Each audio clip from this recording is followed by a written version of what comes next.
कर्वे नगरकडे आजारी नगर म्हणून पहिली आमची मागणी आहे की ती स्वच्छ संस्था बंद करा. नगर म्हणजे नळ गटार रस्ता आम्हाला तक्रार करून कंटाळा आलाय. आम्ही म्हणतो सांडपाण्याचं माहेरघर झालंय. बेकायदेशीर बांधकाम होतात. आता 2014ला आजची दिन येणार होते. हे आता आम्ही पोलिसांना शिकवलं पाहिजे का? नमस्कार, आता आपण आहोत पुणे शहरातील कर्वे नगर या भागात. ज्या पुणे शहराला शिक्षणाचं माहेरघर म्हणून ओळखलं जातं त्या पुण्यातील कर्वे नगर येथील कर्वे स्त्री शिक्षण संस्था एक मोठी शैक्षणिक संस्था म्हणून ओळखली जाते. पुणे शहरातील एज्युकेशनचं हब म्हणून एक कर्वे नगरकडे पाहिलं जात असताना कर्वे नगरमध्ये कचऱ्यापासून अनेक समस्यांनी हा कर्वे नगरचा परिसर आता ग्रस्त झालेला आहे. त्यामुळं कर्वे नगरकडे आजारी नगर म्हणून पाहिलं जात असल्याच्या चर्चा या कर्वे नगरमध्ये सुरू आहेत. या पार्श्वभूमीवर कर्वे नगर भागातील सामाजिक कार्यकर्ते केदार मारणे यांच्याशी आम्ही वार्तालाप करत असताना त्यांनी या गोष्टी सांगितल्या. त्यांची काय भावना आहेत, काय भूमिका आहेत जाणून घेऊया. काय सांगाल नेमक्या काय काय समस्यांनी कर्वे नगर ग्रस्त आहे? मुळात म्हणजे कर्वे नगर प्रभाग 31 कर्वे नगर मध्ये जो प्रभाग येतो स्लम आणि उच्च असे दोन भाग आहेत. तर सगळ्यात प्रथम म्हणजे काही ठिकाणी घंटागाडी फिरतात, पण आमच्या कर्वेनगर भागातल्या जी सामान्य लोक आहेत ज्यांचं हातावरती पोट आहेत त्यांच्या इथं लोक स्वच्छ संस्था कचरा गोळा करते. बरं, कचरा गोळा करू दे, त्याबद्दल वाद नाही. तर असे 4 ते 5 ठिकाणी असे पॉइंट आहेत की ते रोडवरती आहेत आणि घराजवळ आहेत लोकांच्या, की ज्याच्यातनं पाऊस पडला की एवढी दुर्गंधी येते आणि नागरिकांचं आरोग्य धोक्यात येतं. तर पहिली आमची मागणी आहे की ती स्वच्छ संस्था बंद करा, घंटा गाड्या वाढवा. तुम्ही गरिबांकडनं कशाला पैसे घेता ना? तुम्ही जर ती लोक टॅक्स भरतात ते सगळं करतात तर त्यांच्याकडनं पैसे कशाला घेता ना? तुम्ही त्यांना मोफत सुविधा द्या. आम्हाला तुम्ही पहिला काही दिवसात 10-15 वर्षापूर्वी कंटेनर मुक्त म्हणजे कचरा पेटी मुक्त वॉर्ड करणार होते, बरोबर आहे? तुम्ही कचरा पेटी मुक्त वॉर्ड केला हो, पण जिथं कचरा पेट्या होत्या त्या लांब होत्या आमच्या घरापासून.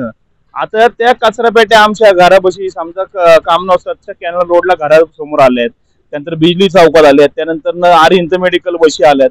म्हणजे ते कचरा सर्गिटेशन करता तुम्ही, पण त्याचा नागरिकांना त्रास होतोय. त्याच्यावरती जे होणारे जंतू आहेत ते काय तुम्हाला आम्हाला विचारूनच चावत की तुम्ही इथे कचरा टाकला नव्हता, तुम्हाला कसं चावू, की तुम्हाला कसं हे करू? त्यामुळे आरोग्य धोक्यात आहे. दुसरा प्रश्न, नगर म्हणजे नळ गटार रस्ता. रस्त्याची अवस्था आता तुम्ही असा कॅमेरा फिरवला तरी कळेल की बहुतेक ठिकाणी एवढे खड्डे पडलेत की आम्हाला तक्रार करून कंटाळा आलाय की बाबा आता किती तक्रारी, किती खड्डे बुजवू. हे काम महानगरपालिकेचं आहे, प्रशासनाचं आहे, पण आम्हाला जागोजागी सांगायला लागतं की खड्डे कुठं कुठं बुजवायचे. हा ते ना का आपण ठिगळं लावतो, हे ठिगळं झालं की ते ठिगळं, ते झालं की ते ठिगळं. तर त्यातला तो झाला. त्यानंतर आमच्या गटाराचे प्रश्न आहेत. ही लाईन आम्ही किती वर्ष झालं बदला म्हणतो कामनासर कॅनल रोडची, की तिला स्लोपच दिलेलं नाही, तिचा व्यासच पुरत नाही, ते ठप्प आहे. आणि आतापर्यंत तुम्ही आमच्या 2-4 प्रश्नांवरती वाचे फोडलेली आहेत. होम कॉलनीतलं गटर असेल, कर्वेनगर चौकातलं असेल, कंटिन्यू तुम्ही बघितलं ना. तुम्ही मगाशी म्हणलं की विद्याचं माहेरघर आहे, आम्ही म्हणतो सांडपाण्याचं माहेरघर झालंय की कुठेही सांडपाणी वाहतंय. आता रस्ते तसंच आहे, गटर तसंच आहे, आणि नळाची समस्या, बेकायदेशीर बांधकाम होतात. त्यामुळे एका बिल्डिंगला 10-10 कनेक्शन, 20-20 कनेक्शन, त्यामुळे वस्तीमध्ये पाणी येत नाही. आणि लोक म्हणतात की पाणी काही दिवसांपूर्वी यायचं, आता काय येत नाही, प्रेशर कमी झालंय का? कॉर्पोरेशनचे अधिकारी सांगतात प्रेशर तेवढंच आहे, पण त्या प्रेशर मध्ये येताना पहिल्या 4-5 बिल्डिंगी झाल्या, त्या बिल्डिंगमुळे तिथं पाणी डायव्हर्ट झालंय. तुम्ही त्यांना कनेक्शन द्या, त्या बिल्डिंग बेकायदेशीर असो कायदेशीर असो त्यांच्यापर्यंत पाणी द्या, सगळ्या सुविधा द्या. पण ह्यांच्या सुविधांचा पण विचार करा ना, पुढं काय होणार आहे काय नाहीये. इथं व्यास वाढवून द्या, इथं प्रेशर वाढवून द्या, लोकांना पाणी होऊ द्या. ही लोक सकाळी 9-10 कामाला जातात, प्रेशर नसलो कसं करणार? नियमाने इथं एवढं प्रेशर होतं की 2-2 मजल्यापर्यंत पाणी जायचं. आता खाली ग्राउंड लेवलला पाणी येत नाहीये. राहिलं 24/7 पाण्याची चालू होणार आहे, तेव्हा मिळेल ना पाणी लोकांना. म्हणजे आता 2014ला आजची दिन येणार होते. 24/7ला आम्हाला 2060-70ची वाट बघावी लागेल. नाही पण सगळीकडचं काम पूर्णत्वाकडे आहे. आता LNT मोठ्या प्रमाणावर पाईपलाईन टाकल्यात, त्यामुळं लवकरच चालू होणार आहे असं गिरीश बापट साहेबांनी तेव्हा सांगितलं होतं. आता सांगितलं होतं पण अजून झालं नाही. आता तुम्ही बघू शकता, मी तुम्हाला आता म्हणलं तरी इथं 50 महिला लगेच बोलू शकतो आणि त्या सांगू शकतात पाण्याचा काय प्रॉब्लेम आहे काय नाहीये. जरी 6 वाजला पाणी येतंय, 6 ते 10 पाण्याचं काय की त्या 4 तासामध्ये सगळ्या वस्तीचं सगळ्या भागाचं नियोजन झालं पाहिजे.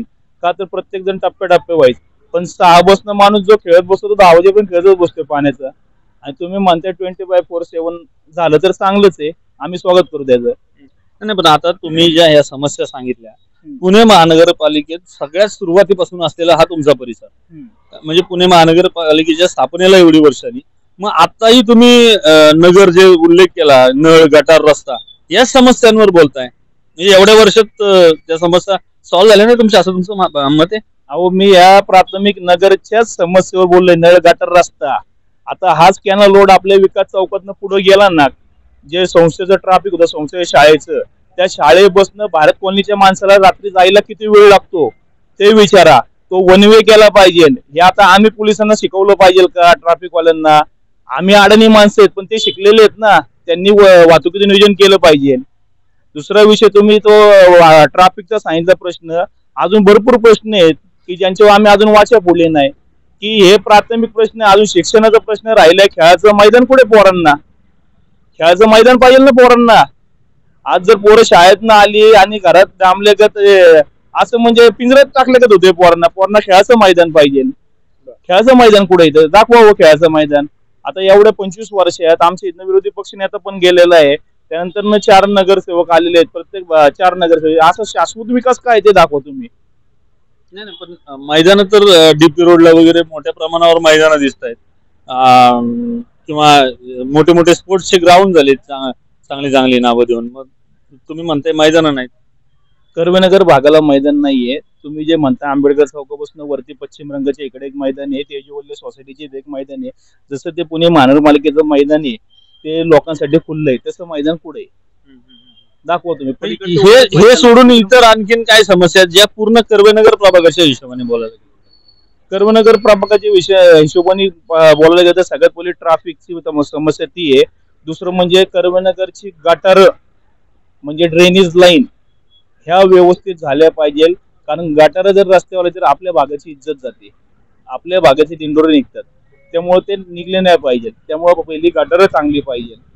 तर नळ गटार रस्ता ह्या जर मूलभूत सुविधा व्यवस्थित दिल्या तर आपण पुढे जाऊ शकतो आणि त्याच्यानंतर ना आपण बोलू शकतो की आपल्याला अजून काय पाहिजे. नाही मग म्हणजे एकूणच सध्या कर्वेनगर परिसर प्राथमिक सुविधांच्या न मिळण्यामुळे आजारी पडल्याचा एकूणच भावना केदार मारणे यांनी व्यक्त केलेल्या आहेत. आणखीन अशाच काही भावना तुमच्या देखील असतील प्रेक्षक म्हणून, तर तुम्ही कमेंटमध्ये नक्की त्या कमेंट करू शकता आणि त्या कमेंटवर प्रकाश टाकण्याचं काम चेकमेट टाइम्सच्या माध्यमातून आपण नक्कीच करू. धन्यवाद.